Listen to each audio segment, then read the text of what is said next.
So hello friends, this is Navneet Pandey. Welcome you all in my YouTube channel Learn English with Friend. So friends, जैसा कि आप लोग जानते हैं कि हमारा टेंस का जो सीरीज चल रहा है उसमें हम प्रेजेंट परफेक्ट तक पहुंच चुके हैं और आज हम लोग बात करने जा रहे हैं पास्ट परफेक्ट टेंस की। ठीक है, सो चलिए अब शुरू करते हैं पास्ट परफेक्ट टेंस के बारे में। ये जो पास्ट परफेक्ट टेंस है इसमें पहचान बेसिकली लोग आपसे बताते हैं कि जिस वाक्य के अंत में चुका था, चुकी थी, चुके थे, या था, ये थी, ये थे, तो उसको आप बेसिकली क्या कहते हैं, पास्ट परफेक्ट टेंस कहते हैं। तो ये चुका था, चुकी थी, चुके से मैं आपको नहीं समझाऊंगा। देखिए अच्छे से समझना है इस वीडियो में, ये बहुत इंपॉर्टेंट पार्ट होगा कि पास्ट इंडेफिनिट, प्रेजेंट परफेक्ट और पास्ट परफेक्ट में अंतर क्या है। तो एक छोटी सी स्टोरी सुना के मैं आपको अंतर दिखाता हूँ। देखिए बेसिकली क्या है, मान लीजिए कि कोई आपका फ्रेंड है, वो आपको अपने घर पे इनविटेशन देता है खाने के लिए। तो आप वहाँ पे मान लीजिए जिस दिन जाते हैं वहाँ पे आप गए तो आपका फ्रेंड बिज़ी था क्योंकि बहुत सारे लोग आए थे तो आपसे मिल नहीं पाया। तो आपने क्या सोचा कि चलिए फ्रेंड से नहीं मिलते हैं, पहले खाना खा लेते हैं। तो आप खाना खाए और खा के जैसे ही आप उठे वहाँ से, और उसके बाद क्या हुआ, थोड़ा सा आगे आप बढ़े नहीं कि फ्रेंड के चाचा आपके पास आ रहे हैं और आपसे वो कह रहे हैं कि बेटा सब लोग खा रहे हो तुम भी खा लो। तो आप वहाँ पे क्या कहेंगे, आपका वहाँ पे सबसे पहला रिप्लाई आएगा कि अंकल जी मैंने खा लिया। इसको ध्यान से सुनिएगा, मैंने खा लिया, आप ये चीज़ यहाँ पे यूज़ करेंगे। ठीक है, चलिए ये पहला सिनेरियो था। उसके बाद मान लेते हैं जैसे ही आपने कहा अंकल जी मैंने खा लिया और आप वहाँ से जाना शुरू कर दिए और थोड़ा सा लगभग 20-25 मीटर आगे बढ़े नहीं कि उतने में आपके फ्रेंड्स मिल गए आपसे। सो फ्रेंड्स मिल गए, उन्होंने आपसे क्या बोला कि यार उसके यहाँ मेरा न्योता है, चल तू भी खा ले। तो आप उससे क्या बोलेंगे वहाँ पे, आप वहाँ पे क्योंकि कुछ समय बीत चुका है तो आप फ्रेंड से क्या कहेंगे कि यार मैं खा चुका हूँ, तुम लोग जाके खा लो। तो आप वहाँ पे ये सेंटेंस नहीं बोलेंगे कि मैंने खा लिया, या ये भी बोलेंगे तो आप बोलेंगे मैंने खा लिया है।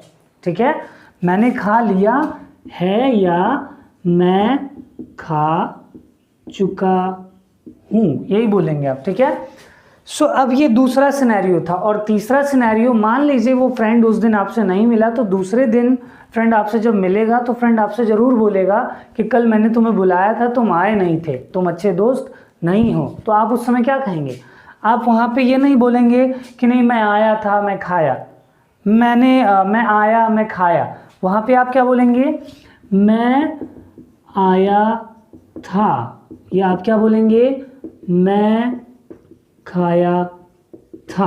बात समझ में आ रहा है? तो तीनों अलग अलग सिनेरियो हैं, ध्यान से देखिएगा।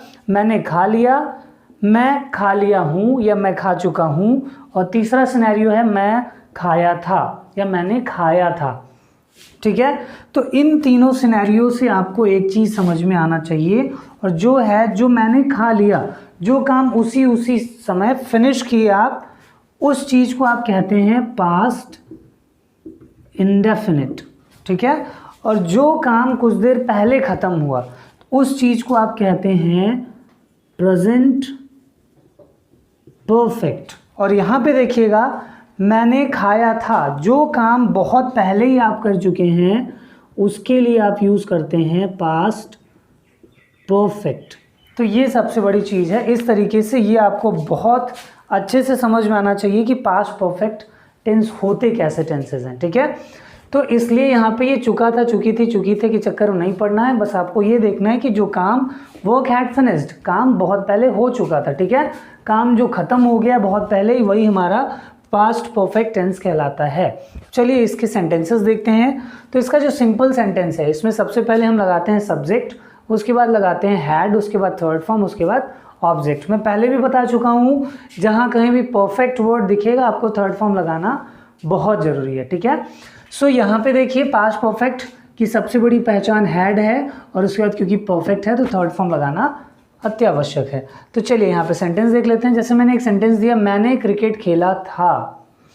ठीक है, बहुत दिनों पहले की बात मैं कह रहा हूँ कि मैंने क्रिकेट खेला था। तो यहाँ पे अब सेंटेंस क्या बन गया, देखिए सबसे पहले सब्जेक्ट है, तो सब्जेक्ट यहाँ पे मैंने के लिए मैंने यूज़ किया आई। उसके बाद हैड लगाना था, हैड हमने यूज़ किया। वर्ब का थर्ड फॉर्म, तो वर्ब हमारा था खेलना, सो खेलने के लिए प्ले का थर्ड फॉर्म हमने लिया प्लेड। अब क्या खेले थे, ऑब्जेक्ट हमारा बना क्रिकेट। इस तरीके से सेंटेंस क्या बना, आई हैड प्लेड क्रिकेट। मैं रोया था, क्या कहेंगे आप, आई हैड वेप्ट। ठीक है, और सेंटेंसेस देख लेते हैं। मैं दौड़ा था, आप क्या कहेंगे, I had run. Third form क्या होता है रन का, run, ran, run. Okay, so I had run. इस तरीके से आप सिंपल सेंटेंसेस बना सकते हैं। चलिए अब नेगेटिव की बात करते हैं।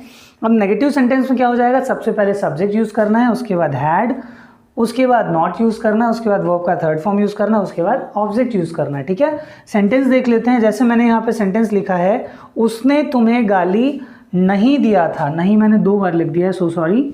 सो उसने तुम्हें गाली नहीं दिया था। तो यहाँ पे देखिएगा, तो सेंटेंस क्या है, उसने के लिए हमने यूज किया ही, उसके बाद हैड नॉट लगाना था, हैड नॉट हमने यूज किया, सो ही हैड नॉट।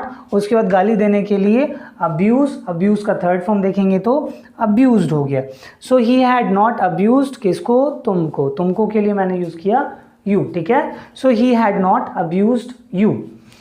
उसने तुम्हें नहीं पीटा था, क्या कहेंगे आप, उसने तुम्हें नहीं पीटा था, ही हैड नॉट बीटन यू। आपको देखिए सेक्रेटली ये है कि वर्ब का जो थर्ड फॉर्म है वो आपको पता होना ही चाहिए। अगर थर्ड फॉर्म नहीं पता है तो कंफ्यूजन आएगा ही आएगा। ठीक है, चलिए नेक्स्ट देख लेते हैं। Next interrogative. इंटरोगेटिव सेंटेंस में देखिए सबसे पहले, क्योंकि इंटरोगेटिव है येस और नो टाइप, तो वहाँ पे हेल्पिंग वर्ब से शुरू करते हैं। मैं पहले ही बता चुका हूँ। तो हैड से हमने शुरू किया, उसके बाद सब्जेक्ट, उसके बाद वर्ब का थर्ड फॉर्म, उसके बाद ऑब्जेक्ट। ठीक है, एग्जाम्पल देख लेते हैं। क्या मैंने झूठ बोला था। अब क्योंकि ये येस और नो टाइप है तो यहाँ पे हेल्पिंग वर्ब सबसे पहले रख दिया गया। हैड मैंने के लिए आई यूज़ किया गया। बोलने के लिए टेल का third form tell, told, told, तो यहाँ पे हमने यूज़ किया told. Had I told a lie. Lie का मतलब होता है झूठ। ठीक है, नेक्स्ट देख लेते हैं इंटरोगेटिव नेगेटिव सेंटेंस। सो इंटरोगेटिव नेगेटिव में क्या हो जाएगा, सबसे पहले हैड, उसके बाद सब्जेक्ट, उसके बाद नॉट, उसके बाद वर्ब का थर्ड फॉर्म, उसके बाद object, and there must be a question mark. Now the sentence is, क्या आपने मुझे नहीं देखा था। तो आप यहाँ पे क्या बोलेंगे, क्योंकि ये देखिए हैड सबसे पहले यूज़ करना है तो हैड हमने यूज़ किया, उसके बाद आपने के लिए हमने सब्जेक्ट यूज़ किया। सो हैड यू, उसके बाद नॉट लगाना था, नॉट यूज़ कर दिए। Had you not seen me, me कहाँ से आया, मुझे के लिए मी यूज़ हुआ, और देखा सी का थर्ड फॉर्म होता है सीन। ठीक है, तो सेंटेंस क्या बन गया, had you not seen me. Next देखिएगा WH वर्ड। अब WH वर्ड में क्या बात आती है, WH वर्ड का मतलब होता है open ended questions. Open ended का मतलब इसको दूसरे वर्ड में कह सकते हैं आंसर टाइप क्वेश्चंस। ठीक है, सो WH वर्ड सबसे पहले आंसर टाइप में लिखना होता है, उसके बाद हैड लगाना होता है, उसके बाद सब्जेक्ट, उसके बाद थर्ड फॉर्म, उसके बाद ऑब्जेक्ट।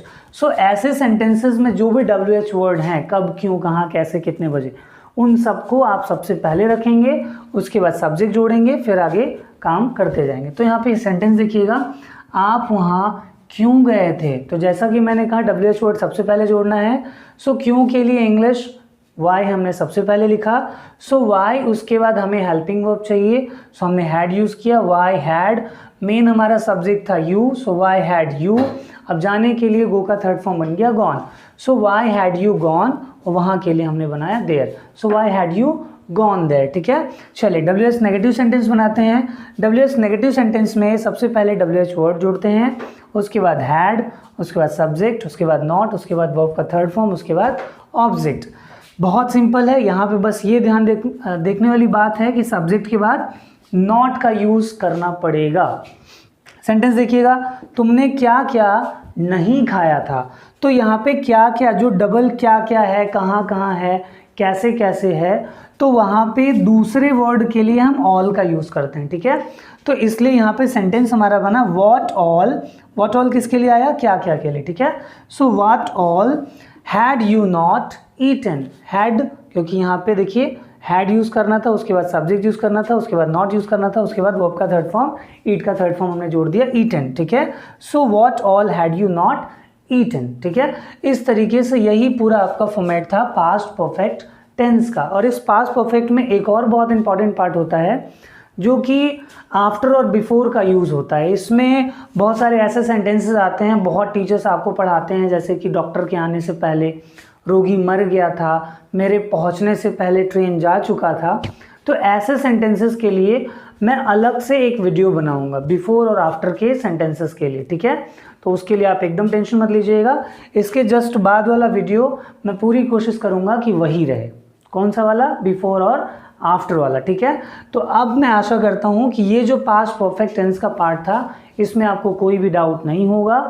नाउ अब आज के लिए that's all people, thank you so much, bye bye to you all, thanks a lot.